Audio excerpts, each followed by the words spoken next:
point in Vietnam started where we get involved when we don't need to be getting involved, that we don't have no precise Right. image of why we didn't get in. The main reason is that ugly thing in Washington D.C. they call a wall. There's too many friends on there. Too many people died. Too many The- needlessly, I think. Needless. I believe.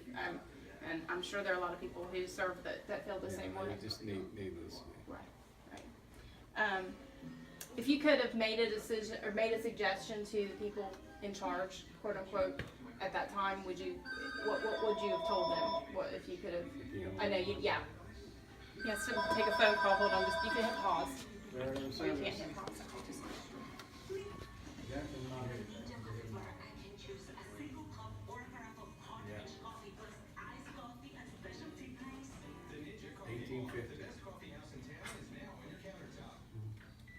okay. Okay. Okay. If you could have made a suggestion, if you had a chance to talk to somebody in charge in the military at that time, is there anything you would have suggested that you think could have helped the situation over there Well, for same the thing as soldiers? always. If we're going to do it, let's go to win. Let's don't go to mess around. Get the job done, basically. Be able to do that. Is there any particular battle or operation that you can point to that was really critical to the war effort? Any particular operation or? I think, and I know you've seen the movie We Were Soldiers once. Mm-hmm. It's one of my favorite movies, And actually. the Battle of Ai Dang. Yeah. When they seen how serious the North Vietnamese and the Viet Cong was going to be, that they might have went and thought, okay, that's enough. We need to do this. If it's going to be this rough, we need to rethink. That was actually one of the first times I was ever introduced to the Vietnam War. I didn't know it was based on a true story when my husband and I went on a date, and that was the movie we chose, and I had no idea what the people who served over there suffered with. I really had no clue. And it was my first introduction to the Vietnam War, so I remember it very well.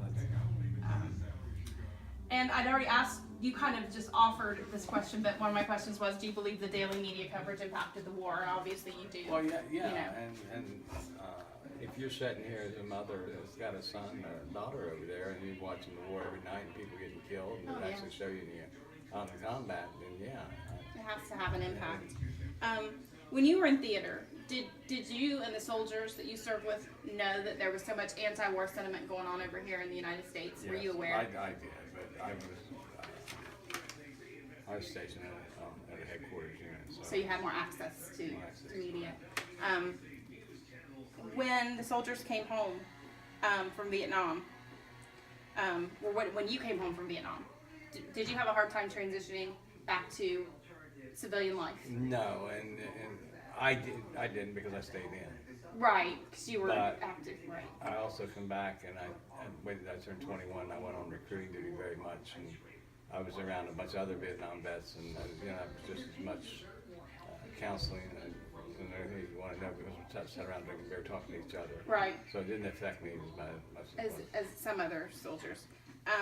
Well, and this is one of the very few wars, I think the only war I've ever studied in my history where the soldiers were treated so badly when they came home. Because usually, the ones that I'm aware of in my day, people come home from Desert Storm, they were treated like heroes. But when the people came home from Vietnam, that wasn't so much the case, was it? No, but I wasn't sure. I tell everybody this. Yeah, it's what you're saying too. Yeah, you forget Martin Luther King, Bobby Kennedy, President Kennedy, all got killed.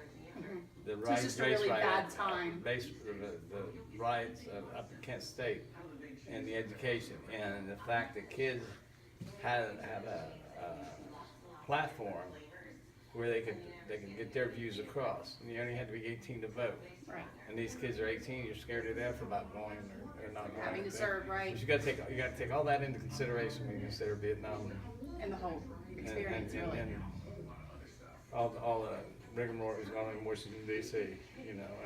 Right. And President Johnson was running the war and not listening to his generals and everything. It was just a domino effect, kind of. It was one of I forget what you call it, where all the bad effect just hit all at once, and it just, yeah. But it was everything. It wasn't just one specific thing, right? The last question basically is, and as you being a veteran service officer, you work with veterans every day.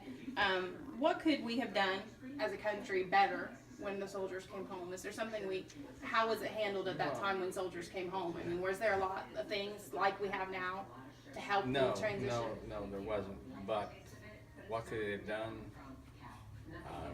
I don't know. What went on the war differently? I don't know what they could have done. Right. I mean, the VA is still screwed up. Yeah. People are still screwed up about war, and they're never going to understand it. Right. You know, so It's just. something hit my foot there. Well, Arnold, I really appreciate you taking the time today.